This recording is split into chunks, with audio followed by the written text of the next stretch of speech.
Elle est au cœur de Paris et fascine tout autant qu'elle intrigue. L'île de la Cité est un concentré exceptionnel en matière d'architecture médiévale. Elle fut durant plusieurs siècles le théâtre des rêves les plus fous des bâtisseurs. Le palais de la Cité, la Sainte-Chapelle à la flèche effilée, la conciergerie et bien sûr la cathédrale Notre-Dame, ravagée par les flammes le 15 avril 2019 et amputée de sa flèche. Elle continue à surplomber l'île de la Cité 8 siècles après sa construction. Un emblème de la capitale avec plus de 14 millions de visiteurs par an ces dernières années. Il n'y a pas une ligne, il n'y a pas un décor, il n'y a pas un rythme, il n'y a pas une alternance qui n'est là pour prendre le regard du fidèle en main et le mener vers l'essentiel. Les dimensions sont colossales et la symétrie une perfection du genre. C'est la cathédrale rêvée. On rentre dans le gigantisme. Son chantier a duré près de 2 siècles pour bâtir l'une des plus grandes cathédrales d'Occident. Nous allons comprendre quelles sont les techniques inventées pour dresser ces édifices majestueux sur l'île et quelles sont les solutions pour sécuriser des ouvrages qui défient toute logique, comme c'est le cas de la Sainte-Chapelle, une merveille de lumière grâce à ses centaines de mètres carrés de vitraux. Ce qui est extraordinaire à Sainte-Chapelle, c'est qu'il n'y a pas de mur. Pour parvenir à une illusion parfaite, les bâtisseurs ont élaboré une technique étonnante, avec des supports positionnés à l'extérieur du bâtiment. S'il n'y a pas de contrefort, tout s'écroule. La Sainte-Chapelle ne peut pas tenir. À l'intérieur, le plus grand trésor de l'histoire de France. Dans la Sainte-Chapelle se trouvaient les reliques les plus précieuses de la chrétienté, celles du Christ. Au travers de ces multiples monuments, l'île de la Cité reflète les progrès architecturaux et technologiques au fil des siècles, à l'image de ces 9 ponts comme le Pont Neuf. Une construction extrêmement innovante pour résister aux crues dévastatrices du fleuve. Un pont qui doit tenir sous peine de lourdes sanctions pour ses bâtisseurs. Un entrepreneur, quand un pont s'effondrait, il allait directement en prison. Relier l'île de la Cité au reste de la ville a toujours été une préoccupation des architectes.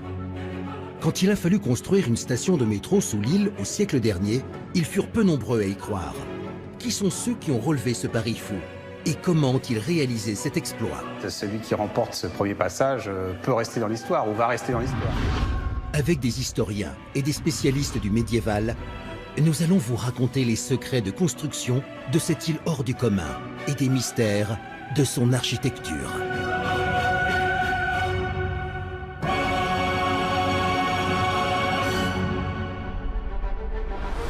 L'île de la Cité est en plein cœur de Paris, entourée par 2 bras de la Seine. Sa forme ressemble à la coque d'un bateau, posée sur une eau peu profonde, à peine 3,50 m.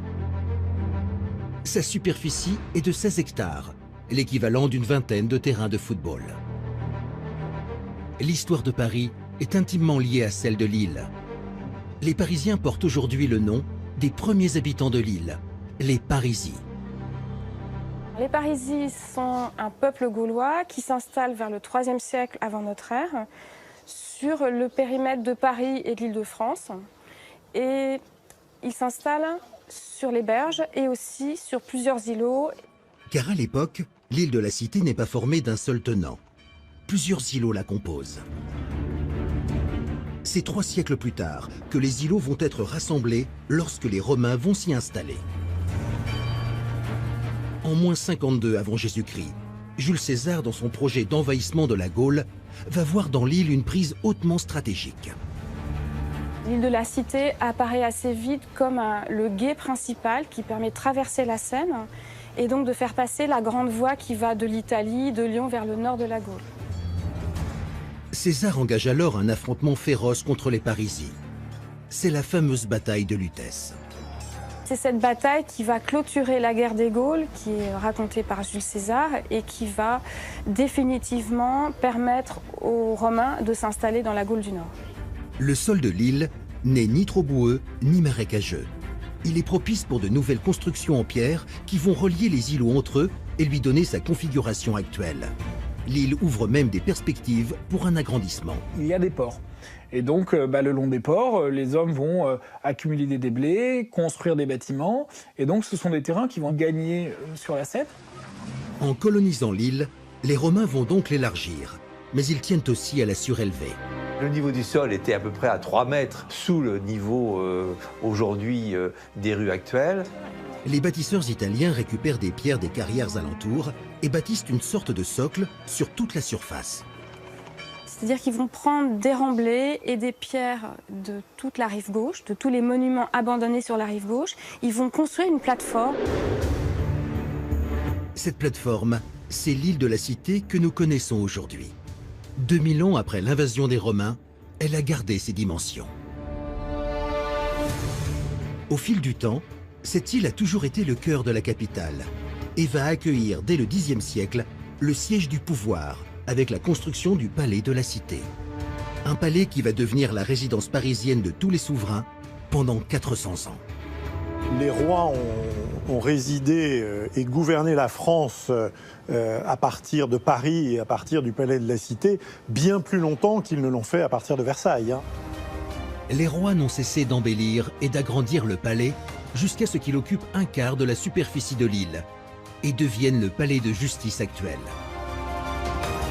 Le palais de la Cité est un lieu absolument incroyable puisqu'on y rend la justice depuis l'Antiquité, puisque le prétoire romain était vraisemblablement à peu près à l'emplacement de la salle des pas perdus du palais de justice actuel. Donc on rendait la justice depuis l'Antiquité, on la rend toujours au XXIe siècle. Résidence des rois et tribunal, le palais de la Cité fut le premier bâtiment d'exception construit sur l'île, avec aussi une fonction spirituelle. Il abrite en son sein un édifice religieux à la conception totalement innovante. C'est la Sainte-Chapelle. Un monument unique au monde, de par son architecture résolument moderne, celle du gothique. Une succession de révolutions techniques qui vont permettre son édification. Le style gothique est assurément géant. C'est-à-dire c'est des monuments de taille gigantesque et dont les traits sont massivement verticaux et donc qui font penser à l'élévation de l'âme, à se tourner vers Dieu. Des technologies nouvelles et un record de rapidité à la clé. Jamais un tel projet sur l'île n'avait pu voir le jour en si peu de temps. 7 petites années seulement pour concevoir un incroyable joyau esthétique. Grâce à ces 15 vitraux, de 15 mètres de hauteur chacun, ils font 4,50 m de large et racontent une histoire avec 1113 scènes peintes. Le spectacle est saisissant. Quand on voit les visiteurs qui passent, quand on y travaille, on entend les visiteurs qui sortent de ce petit escalier là et qui arrivent dans la salle et c'est la réaction qu'ils ont presque tous, c'est oh. La Sainte-Chapelle, c'est une sensation unique lorsque l'on découvre ce long vaisseau de 33 mètres de long et de 10 mètres de large. Elle est si imposante qu'elle pourrait contenir un immeuble de 8 étages. Et chose exceptionnelle, aucun pilier à l'intérieur ne vient heurter le regard. Tout semble tenir comme par magie. Et c'est précisément la volonté de celui qui a commandé l'édifice, le roi de France Saint-Louis en l'an 1241. Saint-Louis l'a fait construire pour une raison très simple. Il acquiert les reliques de la Passion du Christ, la couronne d'épines, les clous, un morceau de la croix auprès de l'empereur de Constantinople. Et il veut un écrin autour de ces reliques absolument extraordinaires.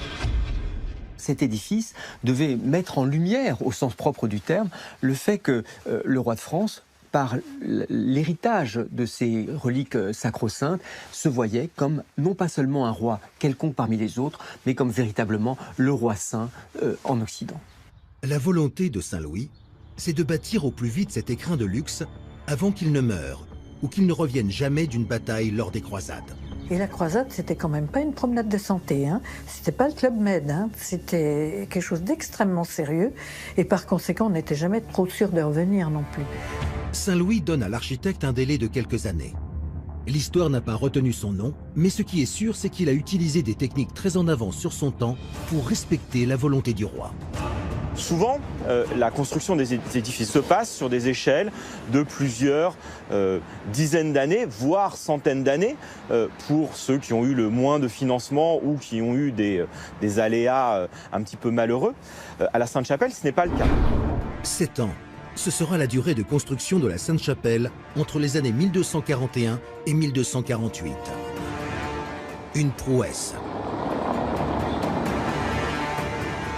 Pour le roi, le monument doit avoir les murs les plus hauts possibles, recouverts de vitraux.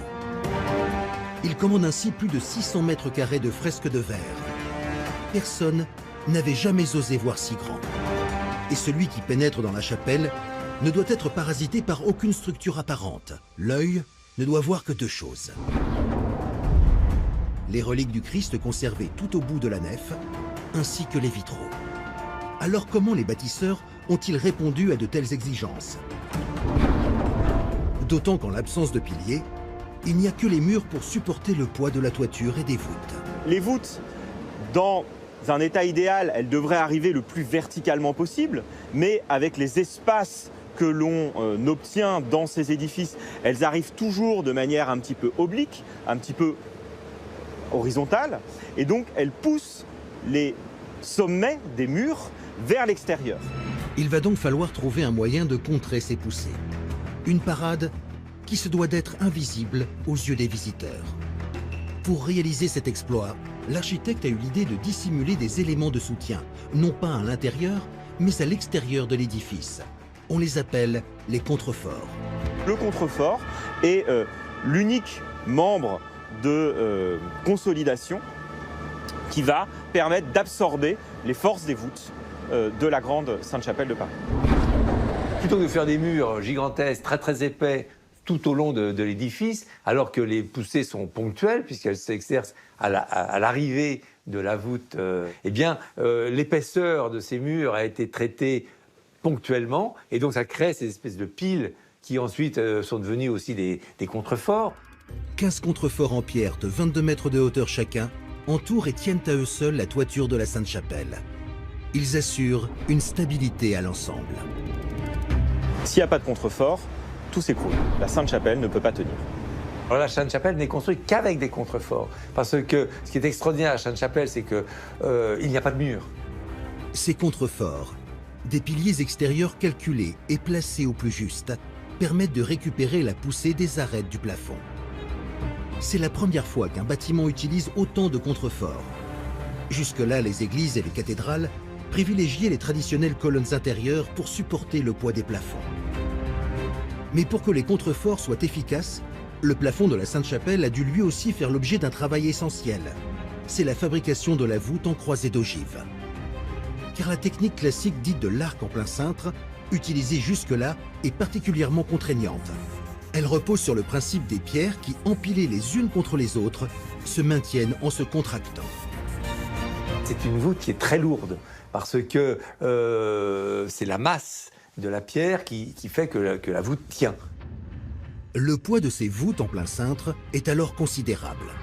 Et plus les voûtes sont larges, plus leur masse nécessite de construire des murs épais. Pour la Sainte-Chapelle, la technique utilisée est donc très différente. On élève dans un premier temps de minuscules colonnes collées au mur, sur lesquelles reposent des arêtes, d'abord construites en bois, puis recouvertes de pierre.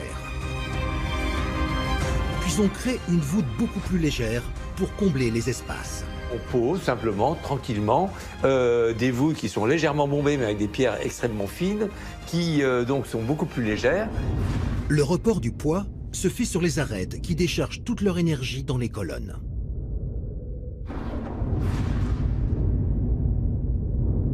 La voûte d'ogive vont permettre de construire des édifices sur des dimensions plus larges. On parle souvent de la hauteur, avec des édifices qui vont s'élever au-delà de 30 mètres de haut, mais on oublie aussi une dimension qui est importante, c'est celle de la largeur, avec des espaces qui vont dépasser les 10, parfois les 15-16 mètres de large.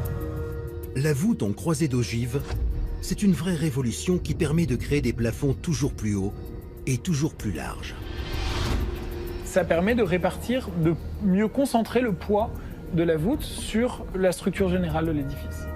Mais la mise en pratique de cette technique de construction répond aussi à une autre contrainte. C'est pour faire des économies de bois. Parce que pour construire une voûte d'ogive, il faut simplement mettre des cintres, donc du bois, sous les nervures, sous les ogives.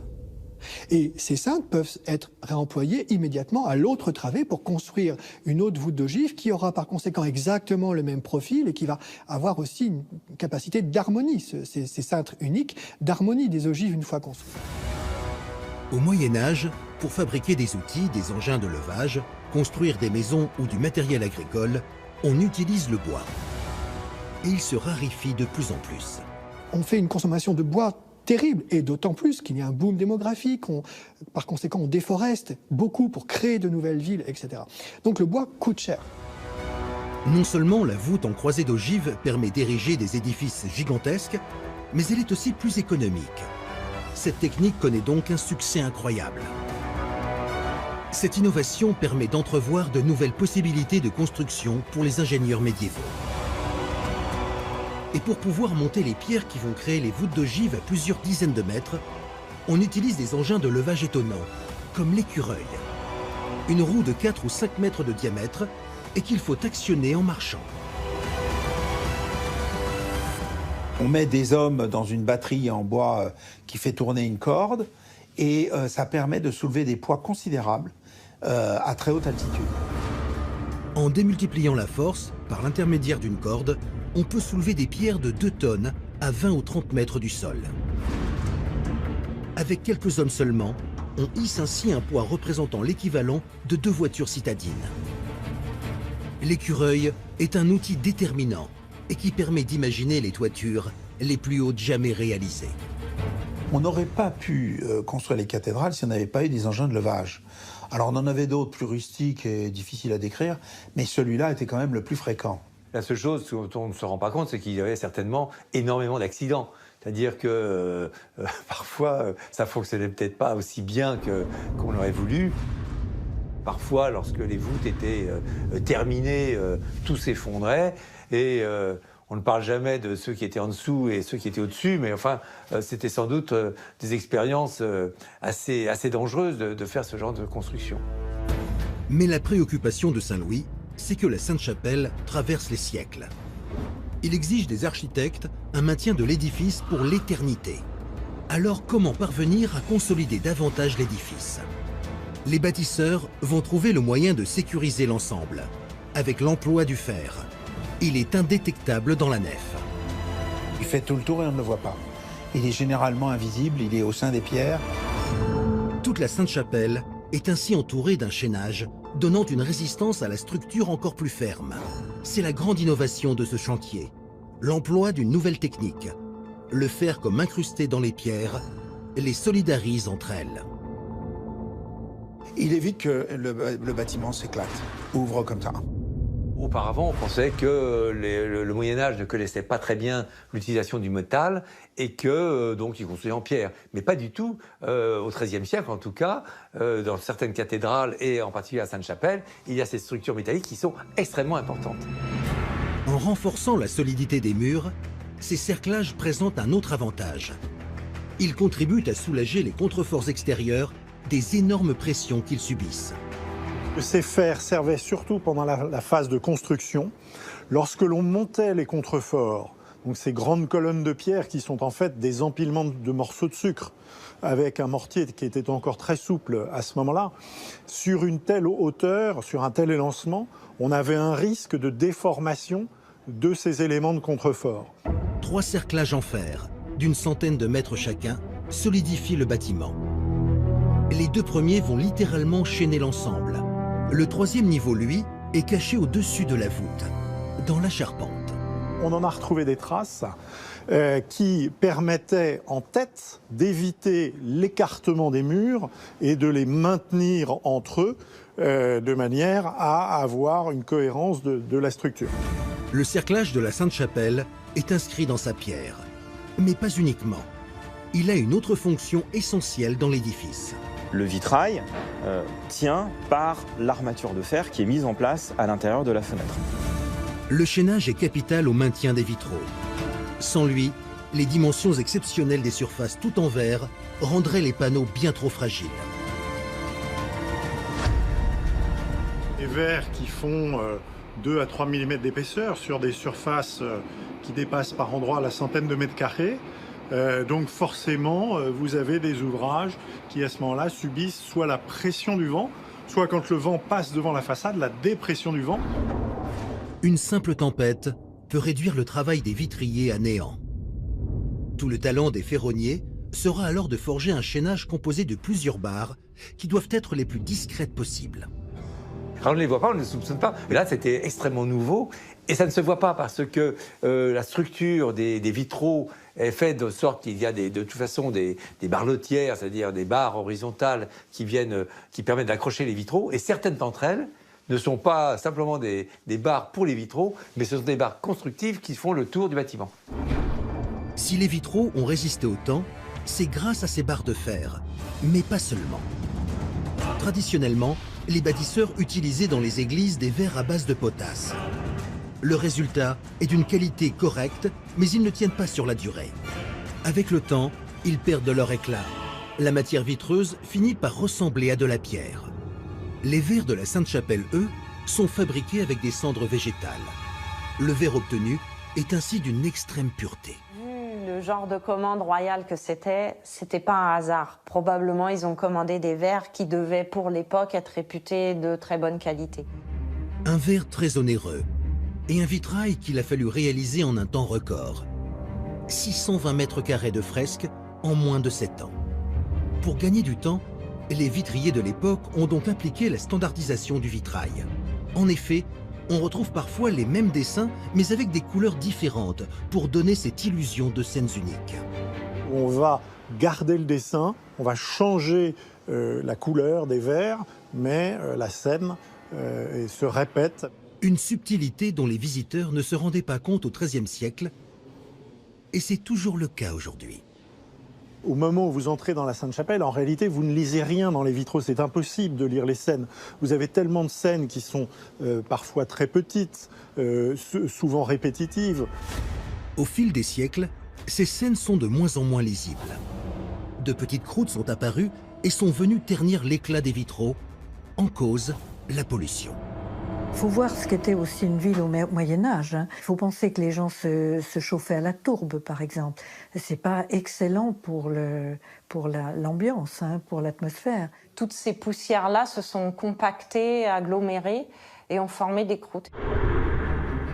La conséquence, ce sont des vitraux troubles qui ont perdu de leur flamboyance depuis plus de 8 siècles. En 2008, le Centre des Monuments Nationaux a donc lancé un grand projet de restauration des vitraux de la Sainte-Chapelle. Et ce sont les croûtes qui ont posé le plus de difficultés. Comment les supprimer sans détériorer le verre? On n'avait pas de produits chimiques pour les dissoudre. On faisait une élimination des croûtes au scalpel, donc c'est vraiment manuel, centimètre carré par centimètre carré. L'altération des vitraux n'est pas due qu'aux conditions extérieures.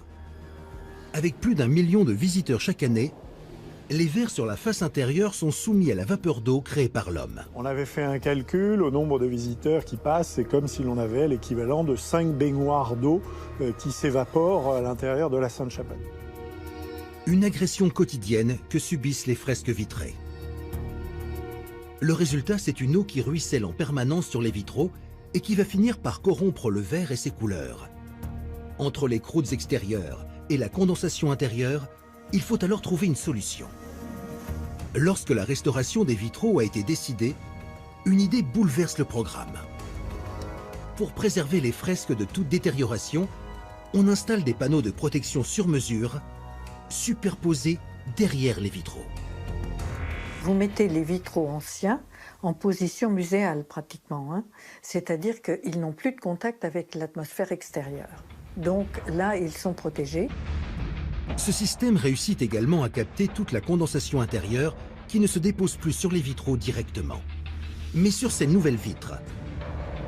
Pour les rendre les plus discrètes possibles, elles sont posées à quelques centimètres des vitraux originaux, mais surtout, elles en reprennent les moindres contours et détails. Elles ont aussi la particularité de laisser passer pleinement les rayons du soleil. L'objectif, c'était d'avoir des parois de couleurs qui rendent cet effet de scintillement et de préciosité, qui transposent dans l'architecture ce que l'on faisait dans l'orfèvrerie. Nulle église n'avait été aussi lumineuse avant la Sainte-Chapelle. car en entrant, on voit plus de verre que de pierre. Pour profiter de ce spectacle, le roi Saint-Louis dispose d'un accès qui lui est réservé, un portail qui se trouve à l'étage du bâtiment. Ses serviteurs, eux, n'ont pas le droit de pénétrer dans cette merveille vitrée. Mais ils ne sont pas oubliés pour autant, car la Sainte-Chapelle, c'est en fait 2 chapelles superposées.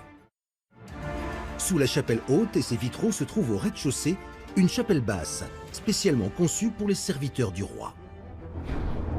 La chapelle du palais, comme beaucoup de chapelles d'ailleurs de cette époque-là, soit pour les évêques, soit pour les rois ou les princes, est à 2 niveaux. Ça, c'est assez traditionnel. La construction de la Sainte-Chapelle a commencé par la chapelle basse. Sa principale utilité est architecturale. Elle sert littéralement de socle à la chapelle haute. Et ce qui est nouveau, c'est que la chapelle basse est réservée au fond à tous les gens qui travaillent dans ce palais. La chapelle basse est profondément différente de la haute. Ici, la hauteur sous plafond est faible, 6,60 m, 3 fois moins que la chapelle haute. Il n'y a quasiment pas de vitraux, la pièce est sombre et même sa structure est différente. Ce qui impressionne dans la chapelle basse, c'est sa largeur, en quelque sorte. Et donc, contrairement à la chapelle haute, on a un vaisseau qui est séparé en 3. Sa largeur, semblable à celle de la chapelle haute, 10,70 m, était trop importante comparée à sa hauteur, 6 mètres. Une solution ingénieuse a permis d'y remédier. Des colonnettes ont été placées devant les murs pour réduire la largeur à couvrir et hausser le niveau de la voûte. Sans ces colonnettes, la hauteur du plafond serait divisée de moitié. Mais un problème est vite apparu. Il y avait un défaut dans la conception d'origine. L'écartement maximal des voûtes a fini par créer un désordre structurel. Les colonnes penchent, un contre-appui a dû être imaginé au plus vite. On est venu placer sans doute très tôt des grandes barres de métal que personne ne voit en général, qui ne sont représentées sur aucun document et qui reprennent la poussée des voûtes à cet endroit-là. Plusieurs barres de fer sont ainsi disposées entre les murs et les colonnes, grâce à l'ingéniosité des bâtisseurs de l'époque. Sans la présence de ces barres, on peut imaginer au fil des siècles un effondrement de la chapelle basse, et donc de toute la Sainte-Chapelle. Mais le défi a été relevé. La Sainte-Chapelle démarrait en 1241 et terminée en 1248. Le bâtiment est grandiose, mais il est finalement peu de choses comparé à ce qu'il va recevoir, les reliques du Christ. Si admirable soit la Sainte-Chapelle, elle n'est que l'écrin. C'est-à-dire qu'en fait, l'achat de la relique de la couronne d'épines à Constantinople a coûté beaucoup plus cher que la construction de la Sainte-Chapelle. La couronne, un morceau de la croix et un clou ont été achetés 135 000 livres tournois. Une somme colossale pour l'époque qui représente la moitié des ressources du royaume. Des reliques du Christ qui ont donc coûté 3 fois plus que la construction de la Sainte-Chapelle. Aujourd'hui, elle est l'un des plus beaux témoignages du génie français. Mais ce n'est pas le seul exploit des ingénieurs de l'époque au cœur du palais. Juste en face se trouve un bâtiment qui engrange lui aussi des records en matière d'architecture, avec la plus grande salle médiévale de l'histoire.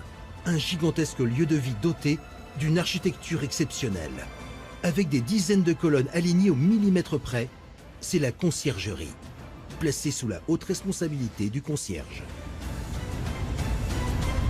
C'est comme aujourd'hui, c'est celui qui a les clés du palais. Comme c'est le palais royal, c'est évidemment un peu au-dessus du concierge de notre immeuble. Mais la conciergerie, donc, ça veut dire tout simplement le palais du roi. La conciergerie est connue pour son étonnante salle des gendarmes. À l'époque, jusqu'à 2000 serviteurs du roi s'y rendaient pour se retrouver et dîner. Et pour recevoir tout ce monde, il faut une pièce gigantesque. 64 mètres de long et 27,50 m de large, soit l'équivalent d'une patinoire olympique. Ce vaisseau magnifique était la plus grande salle royale en Europe avec Westminster. On était à peu près au même niveau. C'est dire qu'il y avait une concurrence entre les rois de France et les rois d'Angleterre. Le tour de force des bâtisseurs pour parvenir à de telles dimensions, c'est la réalisation de ces piliers massifs. Il y en a 60. Leur nombre est important, car les arcs des voûtes ont un écartement limité. S'ils devaient faire 27 mètres de large, ils seraient quasiment couchés à l'horizontale. Il fallait avoir des massifs très résistants qui soient capables de reprendre ces voûtes. Des voûtes en croisée d'ogive. Le même système qu'à la Sainte-Chapelle. C'est le meilleur moyen de répartir le poids des pierres et du plafond monumental de la salle sur tous les piliers. Grâce à sa conception tout en pierre et aux techniques de construction utilisées, la salle des gendarmes de la conciergerie est restée exactement la même qu'à l'époque. Elle est donc toujours au véritable niveau du sol de l'île, c'est-à-dire à 3 mètres de moins que le niveau actuel. Conséquence, quand la Seine sort de son lit, l'eau peut monter jusqu'au sommet des piliers. Mais les caprices du fleuve ne l'ont pas endommagé, ce qui n'est pas le cas de certaines structures de l'île de la Cité. Construire sur une île n'est pas une mince affaire.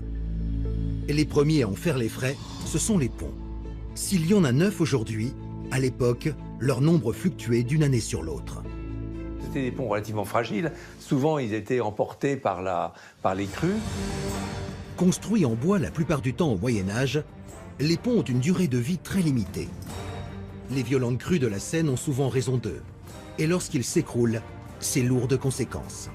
Un entrepreneur, quand un pont s'effondrait, il allait directement en prison. Mais ça emmenait en prison beaucoup d'autres gens, tous ceux qui avaient participé à la décision. Il y a eu un pont qui s'était effondré dans Paris et tout le conseil municipal s'est retrouvé en prison et le roi a déclaré tout le monde inhabile à tout office, ce que je trouve merveilleux, ce qui veut dire imbécile complet, on peut rien en faire, ils savent pas faire un pont, ils savent rien faire. La raison de peine aussi lourde, au Moyen-Âge, les ponts de l'île de la Cité ne sont pas que des lieux de passage. Ils sont habités. Ils sont effectivement aménagés de maisons de plusieurs étages. Au rez-de-chaussée se trouvaient des échoppes, des magasins. Il faut imaginer que les Parisiens, finalement, lorsqu'ils traversent la Seine, n'en ont pas forcément conscience, puisque effectivement l'horizon est bouché par ces multiples étages de maisons et qu'ils ont finalement l'impression peut-être de se trouver dans une rue habituelle du cœur de Paris. L'idée de construire des ponts, de mettre des logements sur les ponts est une idée extraordinaire quand on y réfléchit bien. On a détruit tous ces logements qu'en 1784, peu de temps avant la Révolution. Entre les pêcheries, les bijoutiers et les boutiques de troc, toute une micro-société est installée sur les 8 ponts de l'île. Mais l'un d'entre eux va venir tout bouleverser. C'est le Pont Neuf.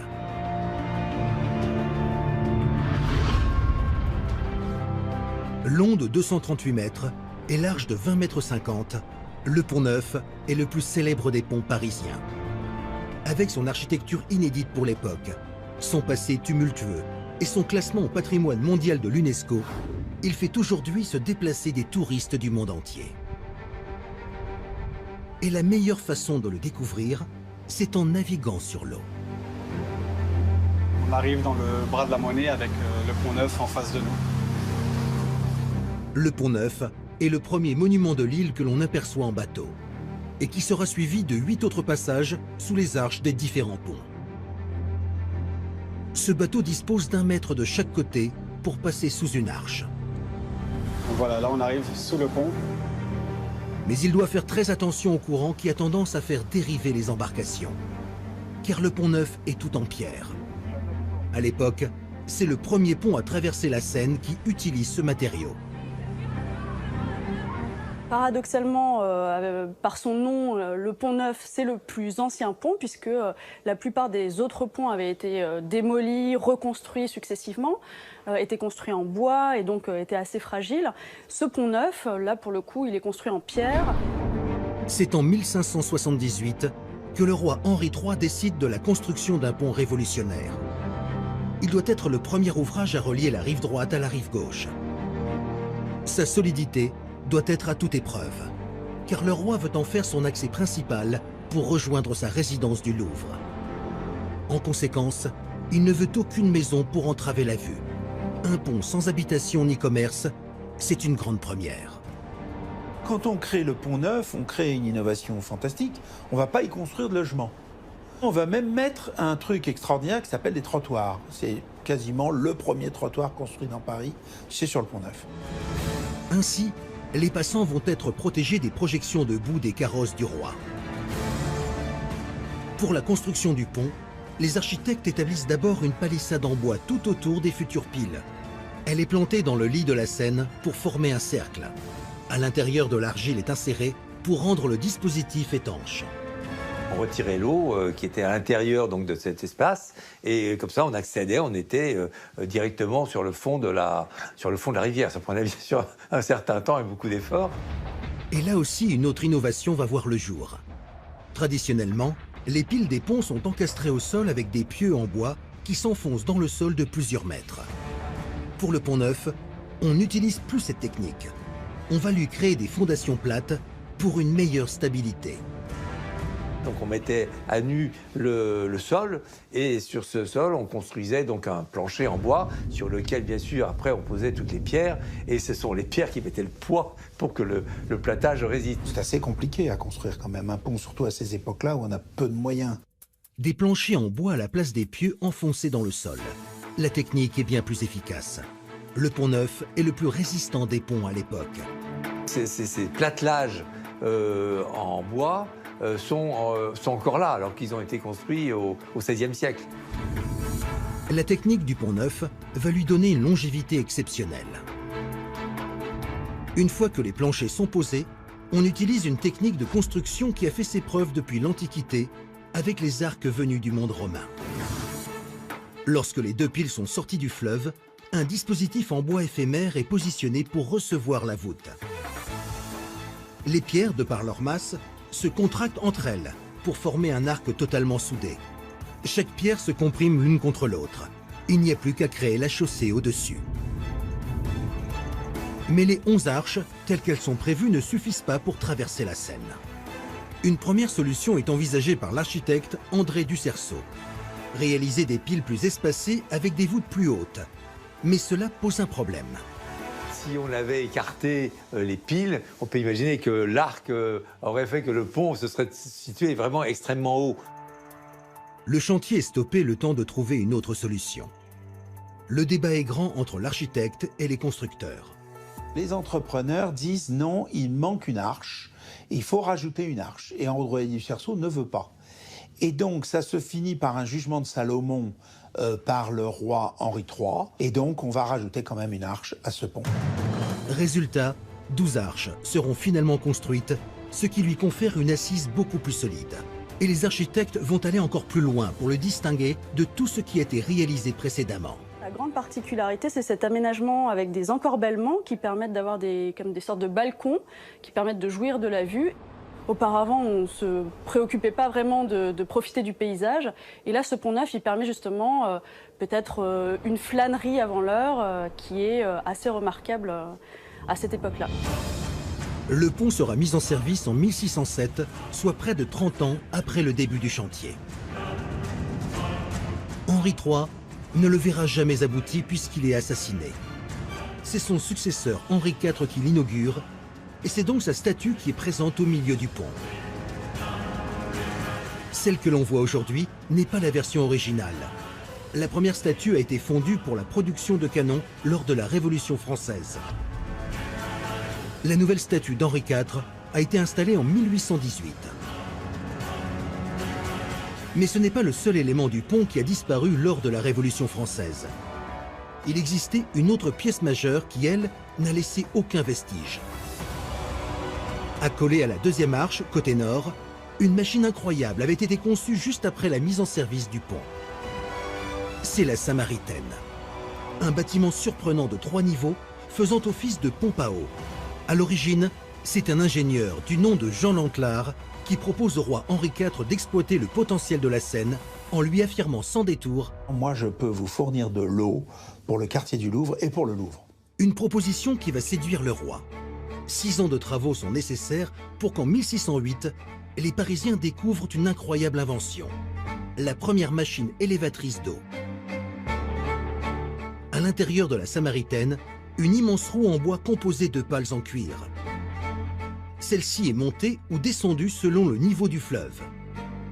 Avec la vitesse engendrée par le courant, la roue procure de la pression à 4 pompes immergées dans l'eau. Au rythme de 3 tours par minute, les pompes assurent de remonter l'eau à raison de 5 cm par seconde. C'est la toute première fois que l'on installe un système de cette envergure dans la capitale. L'eau de la Seine sert désormais pour les fontaines et aussi pour abreuver les Parisiens.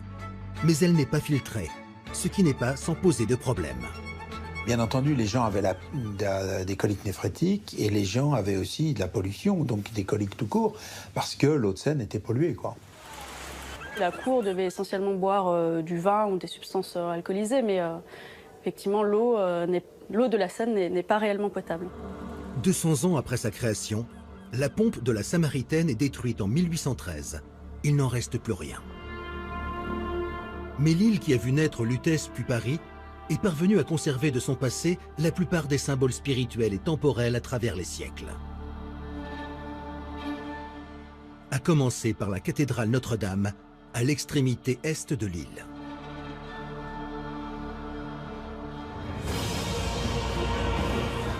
Elle a connu le pire épisode de son histoire lorsqu'un incendie s'est déclaré le 15 avril 2019, consumant sa toiture et détruisant sa célèbre flèche.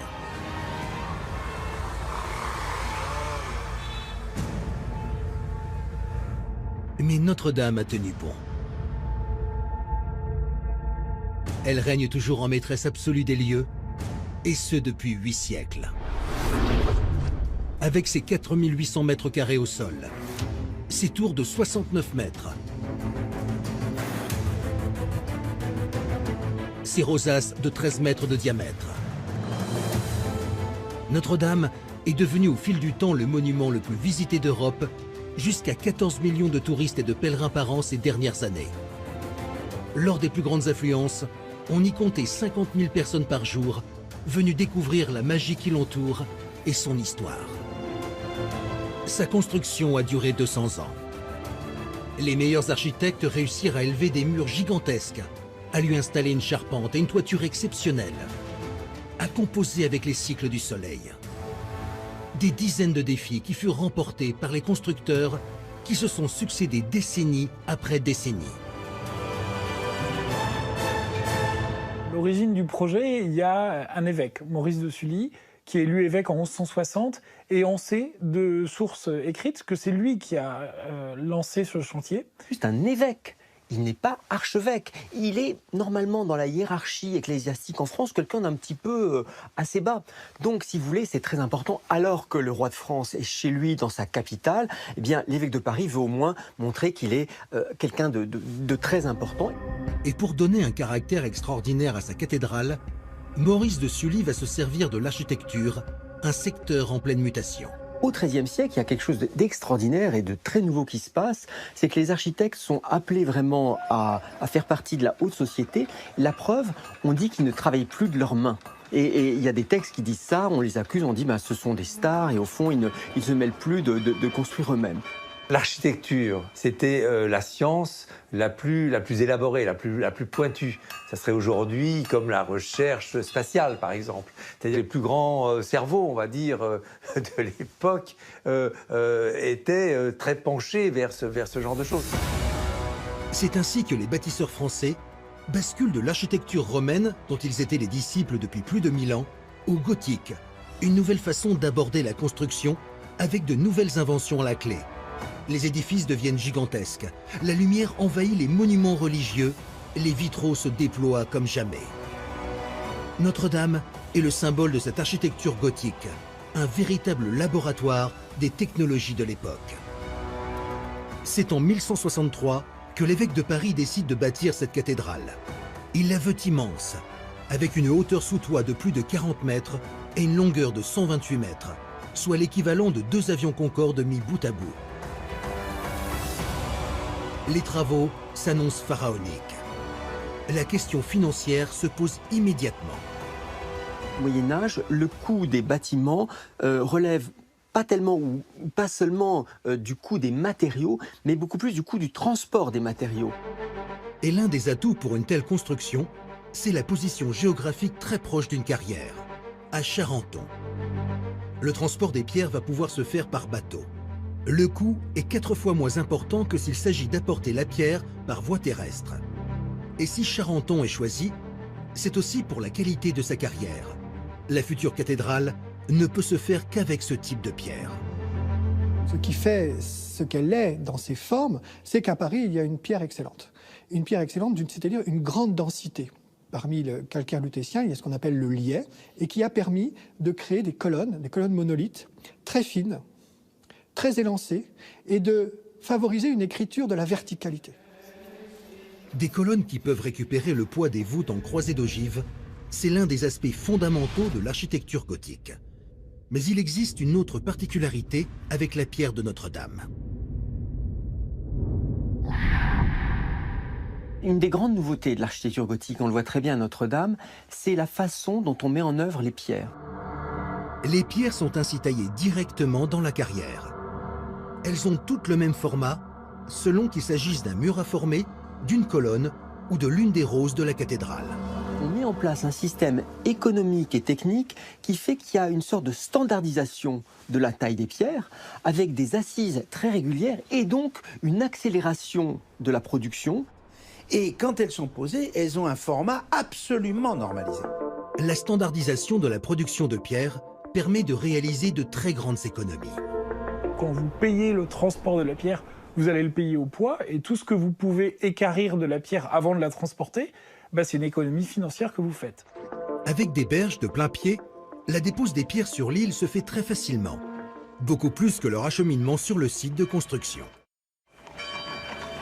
L'île de la Cité au Moyen-Âge était beaucoup plus resserrée qu'elle n'est aujourd'hui, et c'était un environnement beaucoup plus dense. Aujourd'hui, le parvis est très dégagé, mais à l'époque, il y avait des maisons partout et des bâtiments partout. Et lorsque la décision est prise de bâtir une cathédrale, la nouvelle est souvent très mal perçue par la population. Tout le monde sait à cet instant que la vie de la cité va être fortement perturbée. Les maisons qui sont là vont être détruites pour permettre la construction de la cathédrale. Et pour acheminer les pierres, etc., il va falloir construire des rues. Ça va nécessiter de démolir beaucoup de maisons. Alors, certaines sont reconstruites, mais lorsque la cathédrale avance, eh bien, c'est la ville qui recule. Pendant que certains hommes se feraient un chemin pour apporter les milliers de tonnes de pierres, d'autres inventent au fur et à mesure de nouvelles techniques de construction. On invente des choses qui sont moins connues, comme par exemple le coulage au plomb. Et c'est aussi une révolution au Moyen-Âge. De petits morceaux de fer sont insérés dans les pierres. Avec eux, du plomb coulé. Et on scelle les pierres entre elles avec un plomb fondu, ce qui est en gros l'invention du béton armé. Une pierre dense et massive qui permet de réaliser des colonnes de plusieurs dizaines de mètres avec des blocs reliés entre eux par du fer et des voûtes allégées avec leurs croisées d'ogives. La cathédrale peut ainsi s'élever à une hauteur rarement atteinte dans l'architecture gothique. Mais là où la Sainte-Chapelle dispose de contreforts pour solidifier les murs, la cathédrale va employer un autre système de renfort. Ce sont des bras extérieurs, appelés arcs-boutants. Boutant qui signifie pouce en vieux français. L'arc-boutant, ça va être d'aller reprendre les forces des voûtes, les forces de la charpente qui vont pousser sur les murs gouttereaux, c'est-à-dire les deux murs latéraux de l'édifice. Contrairement aux contreforts, les arcs-boutants sont beaucoup plus fins. Mais ils sont littéralement inclinés contre les murs et sont ainsi plus efficaces. Si on enlève les arcs-boutants, tout s'écroule.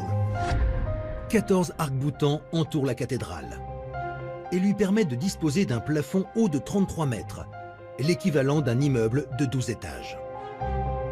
Ce qui est clair, c'est que cette volonté d'aller vers le haut, ça a deux sens. C'est très facile. D'un côté, c'est une ascension spirituelle, c'est évidemment une élévation vers Dieu. Mais de l'autre côté, c'est aussi une question d'ambition très humaine. C'est une manière de montrer qu'on est les plus forts, les plus grands, les plus beaux. Pour construire aussi haut, les engins de levage, comme les écureuils avec leurs roues, sont légion. Mais les ouvriers utilisent aussi des échafaudages gigognes, l'ancêtre de l'ascenseur. Ils fonctionnent à la force des bras. Pour lever le premier niveau, on tire sur des câbles, puis on les bloque. On lève ensuite le deuxième niveau avec de nouvelles cordes. Et pour passer au troisième, on empruntait l'échelle. C'est ainsi que l'on monte au-dessus des voûtes pour préparer l'une des étapes les plus impressionnantes. La réalisation de la charpente tout en bois. C'est ce qui s'est embrasé lorsque la cathédrale a pris feu. Il n'en reste plus rien. Une charpente qui datait de 1220. Les bâtisseurs ont commencé à la construire 60 ans après le début des travaux de la cathédrale. Une charpente est d'abord construite au sol, puis elle est démontée. elle est emmenée en pièces détachées en partie haute de la cathédrale, donc à 30-35 mètres de haut. Et là, petit à petit, on va reconstituer ces fameux triangles de bois qu'on appelle des fermes. Les assemblages se font grâce à de petites marques taillées dans le bois. Elles donnent un repère sur le sens des emboîtements. La charpente devient ainsi un colosse à elle seule. 1300 arbres ont été nécessaires pour réaliser ces triangles de bois à intervalles réguliers de 80 cm. À l'image de Notre-Dame, les constructions de l'époque requièrent tellement de bois que les bâtisseurs ont trouvé une solution insolite mais tellement efficace qu'ils l'appliquent à chaque chantier d'envergure. On sait qu'au moment où le chantier commence, une forêt commence à pousser et c'est la forêt dont on va pouvoir extraire le bois 60-70 ans plus tard pour pouvoir construire cette charpente. Il y a évidemment les gens qui travaillent sur le terrain, mais vous avez aussi les maîtres forestiers qui sont à 50 à 100 km de là et qui exploitent une forêt pour obtenir des poutres qui auront les dimensions et le profil dont on a besoin pour construire cette cathédrale. Ce sont 21 hectares de forêt qui constituent la charpente.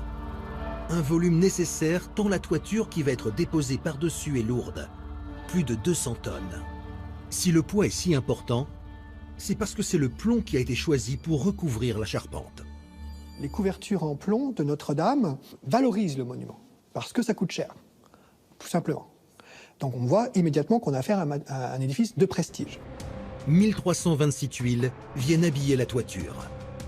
Mais si le plomb a un coût élevé à l'achat, il s'avère être très rentable par la suite, car on peut le réutiliser plusieurs fois. Quand vous avez une couverture en plomb qui est abîmée, vous reprenez la plaque de plomb, vous la refondez et vous avez le matériau qui est rééquipérable. Ce plomb qui vient d'Angleterre est omniprésent dans la cathédrale. On le retrouve aussi dans les rosaces, dans lesquelles il sert de joint.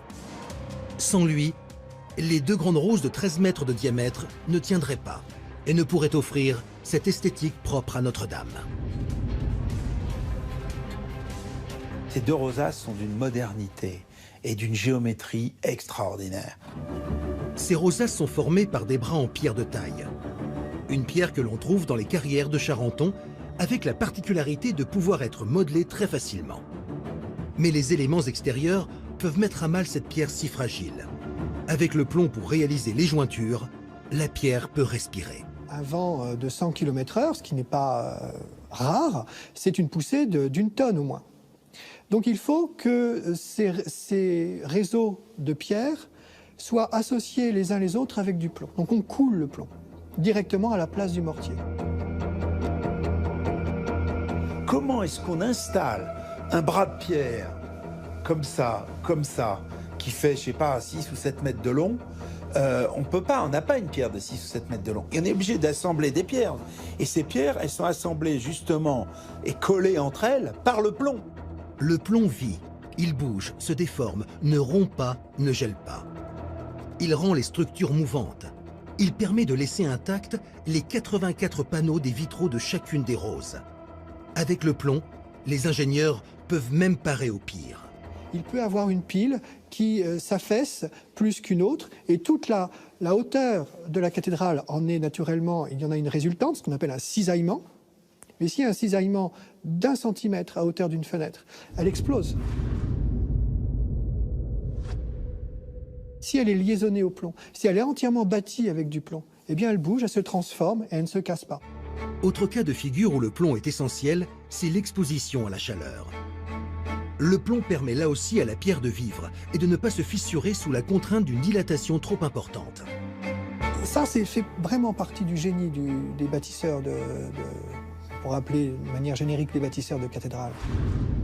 La réalisation en place de ces rosaces, ça ne devait pas être de la tarte. Parce que les faire au sol, on comprend bien, mais les mettre en place en l'air... Ces roses sont l'une des réalisations les plus délicates de la cathédrale. En 1270, le roi Saint-Louis reporte même son départ de quelques mois pour la croisade afin d'être présent lors de leur mise en place. Mais le chantier est loin d'être terminé et le souverain meurt bien avant que la cathédrale ne soit entièrement construite. Car cela fait près de 100 ans que les générations de bâtisseurs se relaient. Et elle est loin d'être terminée. Plusieurs dizaines d'hommes sont sur le chantier chaque jour. Mais durant ces années, l'architecture évolue avec l'invention de nouvelles technologies, comme celle du travail du fer. Jusqu'à présent, c'était l'homme qui forgeait à la force de ses bras. Mais au XIIe siècle, une invention va tout changer, c'est le marteau hydraulique. Positionné sur une rivière, il récupère l'énergie du courant. On va utiliser un cours d'eau qui va faire tourner un système de pales, qui va entraîner un marteau par système de répétition, qui va venir permettre de frapper le fer. On forge ainsi des quantités de fer plus importantes, avec des barres beaucoup plus épaisses qu'un homme ne pourrait travailler. Selon plusieurs hypothèses, le marteau hydraulique aurait servi à la réalisation des cloches de la cathédrale. Elles sont au nombre de 8, mais toutes différentes. Certaines font 800 kg, d'autres 3 ou 4 tonnes, voire 10 tonnes, ce qui n'est pas sans causer quelques problèmes. Quand vous faites osciller des cloches, bien, chaque cloche va osciller à une fréquence qui lui est propre, qui dépend de sa masse et de sa forme, et donc elle ne va pas osciller en phase avec les autres. La charpente sur laquelle les cloches sont installées est donc désolidarisée de la maçonnerie. C'est le seul moyen pour éviter de transmettre les vibrations des cloches. Sans ce dispositif, l'ensemble de la cathédrale pourrait être ébranlé et mis à mal. Quand on voit les tours de l'extérieur, on a le sentiment qu'on a un gros massif en pierre qui est assez plein, mais en réalité, la moitié des tours ne sont qu'une seule cloche de pierre. 2 couvercles grandioses qui ont fait résonner pendant plus de 800 ans les cloches de la cathédrale. En 1345, les travaux de Notre-Dame sont enfin terminés. Il aura fallu attendre 182 ans pour que les premiers pèlerins puissent s'y rendre et découvrir le chef-d'œuvre de l'évêque Sully, qui lui ne l'aura jamais vu finalisé. Le résultat est grandiose. On fait totalement abstraction de tous ces artifices techniques qui ont été utilisés pour la construire. Et ce qui va dominer, c'est une impression d'espace et d'un espace qui va être baigné de lumière. La lumière au Moyen-Âge est précieuse. Il n'y a que très peu d'éclairage la nuit tombée dans les villes. Les intérieurs ne disposent que de simples bougies. Dans la cathédrale, les gigantesques vitraux transpercés par la lumière produisent un effet saisissant sur les pèlerins. D'un vert terne, les couleurs resplendissent et transforment les lieux. Pour l'homme du Moyen-Âge, c'était extrêmement facile de comprendre quel était l'impact, quel pouvait être l'impact de Dieu sur lui-même, parce qu'il pouvait voir l'impact des rayons du soleil à travers les vitraux. Mais la nuit aussi, l'édifice fait l'objet de toutes les attentions pour prolonger son rayonnement. L'éclairage, lampes à huile, cierges et autres, braseros, brillent, brûlent toute la nuit dans la cathédrale. Donc la cathédrale est source de lumière. Même son positionnement géographique a fait l'objet d'une véritable étude. L'exposition au soleil et à son cycle a été déterminante. Les derniers rayons du soleil tombent sur le jugement dernier, portail central, qui est revêtu à la feuille d'or et qui est éblouissant. Notre-Dame, à la fin de sa construction, n'est pas tout à fait la même que celle que nous avons sous les yeux au XXIe siècle. Notre-Dame de Paris aujourd'hui est extrêmement marquée dans son image pour tout le monde, pour vous et moi, par ces animaux fantastiques qui sont en haut de Notre-Dame, qui sont des animaux extraordinaires. Mais ces animaux n'ont pratiquement jamais existé. Ces animaux étranges, nous les devons au plus célèbre des architectes du XIXe siècle, Eugène Viollet-le-Duc. Le spécialiste des rénovations médiévales à qui l'on doit la restauration du Mont-Saint-Michel et de la cité de Carcassonne. Il connaît très très bien le Moyen-Âge et puis en même temps il le rêve et il le restitue avec une dimension fantastique. Se passionnant pour l'architecture médiévale, Viollet-le-Duc va entreprendre en 1843 la plus grande restauration jamais réalisée de la cathédrale. Et pour lui, il manque à Notre-Dame quelques retouches pour incarner la perfection du gothique. Avec des êtres absolument extraordinaires entre le vampire et le monstre. En fait, c'est une invention quasiment venue de nulle part de Viollet-le-Duc et de ses sculpteurs. Un bestiaire qui transforme Notre-Dame. Mais Viollet-le-Duc ne s'arrête pas là. Pour lui, une flèche doit s'élever vers le ciel. Il va en ajouter une pour hisser l'édifice à 96 mètres de hauteur. L'idée n'était pas de restaurer l'édifice, mais de présenter le Moyen-Âge dans sa perfection. Il agrémente la base de la flèche de 12 apôtres en cuivre, dont une statue qui le représente. C'est la seule qui semble contempler le sommet de la cathédrale. s'est montré dans la position d'un des 12 apôtres. C'est pas n'importe lequel, c'est saint Thomas, puisque saint Thomas est le patron des architectes. Et en plus, il tourne le dos, contrairement aux autres apôtres qui sont en quelque sorte envoyés en mission dans les 4 directions de l'espace. Lui, il se retourne en quelque sorte pour saluer sa propre flèche. On reproche à l'époque à Viollet-le-Duc ses travaux de restauration. On désapprouve son refus de la vérité au nom de son goût de l'esthétisme. Mais ce sont aussi ses retouches qui ont participé à l'image et au succès mondial de la cathédrale. Notre-Dame est toujours la pièce maîtresse de l'île. Mais suite au spectaculaire incendie, elle mettra de nombreuses années à panser ses plaies. Une gigantesque flèche se hissera alors de nouveau dans le ciel parisien et rendra à Notre-Dame tout son lustre. Les travaux s'annoncent titanesques, mais l'île de la Cité en a l'habitude. Elle fut au cours de son histoire le théâtre de prouesses encore jamais réalisées et a vu passer nombre de héros de la construction, comme ceux du métro sous l'île. Paris n'a cessé de s'agrandir et l'île de la Cité en est restée son épicentre. Le berceau historique de la capitale est aussi au cœur de l'activité de la ville. Il faut permettre aux Parisiens d'y accéder le plus rapidement possible.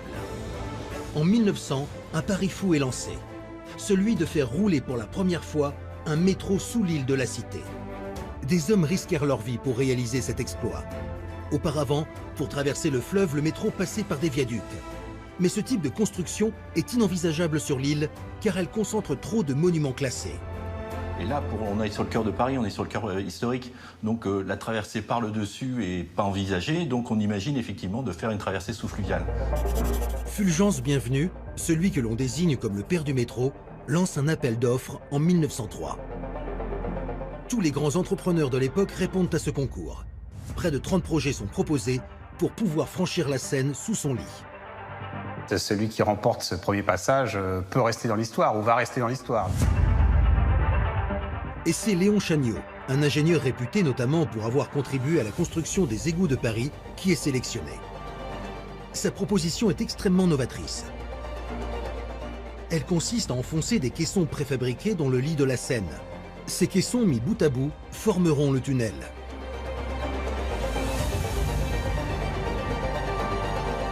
Les travaux démarrent en 1906, à plus d'1 kilomètre du passage de la ligne, sur les quais des Tuileries. La couverture des caissons se fait en tôle, ainsi que leurs 2 extrémités pour les rendre parfaitement étanches. Ils sont assemblés sur des supports en bois qui permettent de les faire glisser jusqu'à la Seine sur le même principe que la mise à l'eau des bateaux.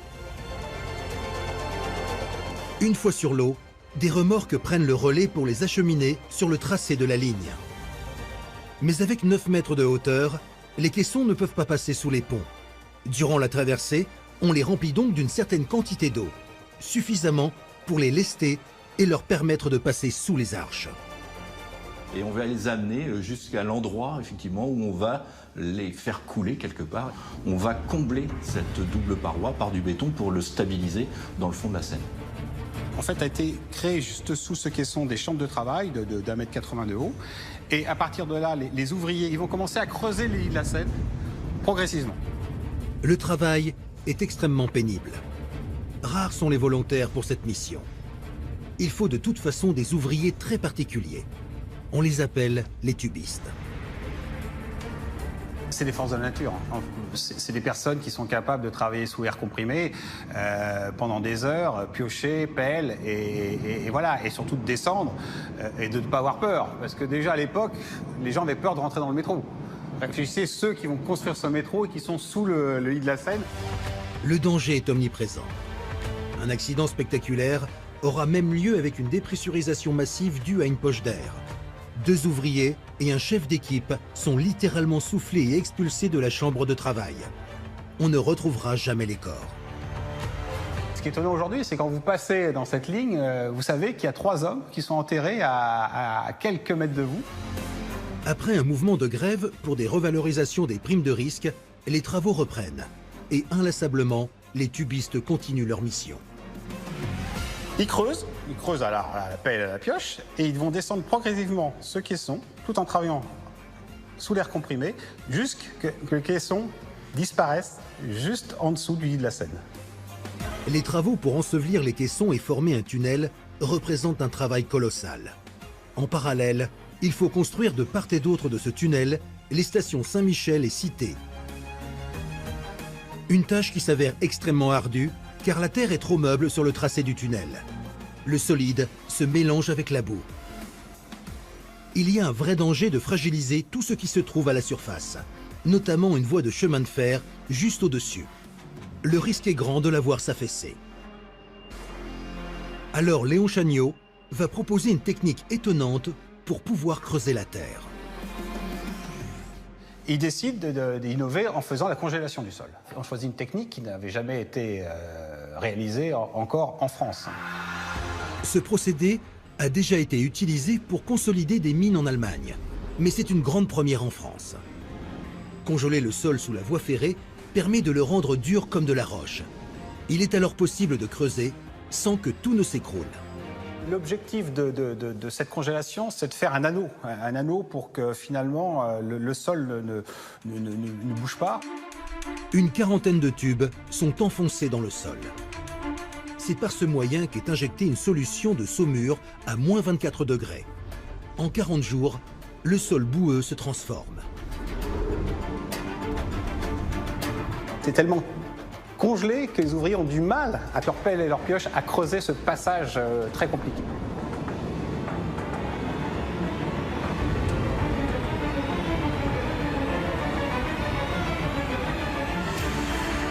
Même le fleuve va se congeler à certains endroits. Il faudra 10 mois pour réaliser 14 mètres de tunnel.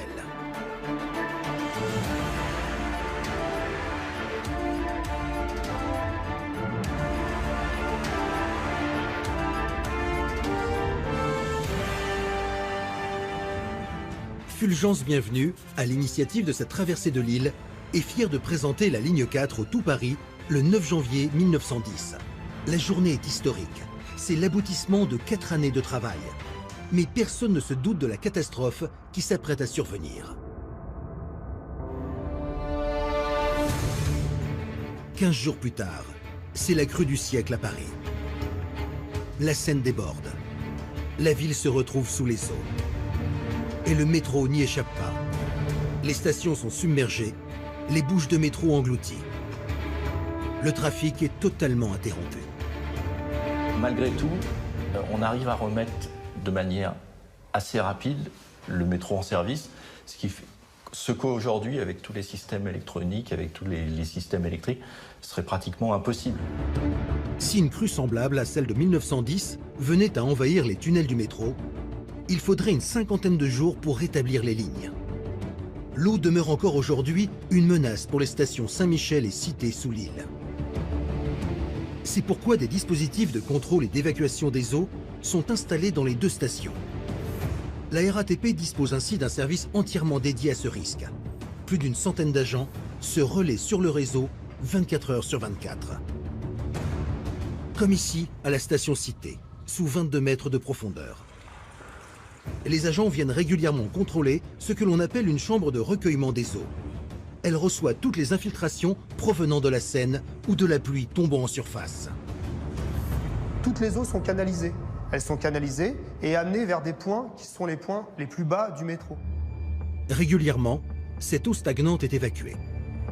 Lorsqu'elle atteint un certain seuil, un système d'élévation des eaux, constitué de 4 pompes, se déclenche automatiquement.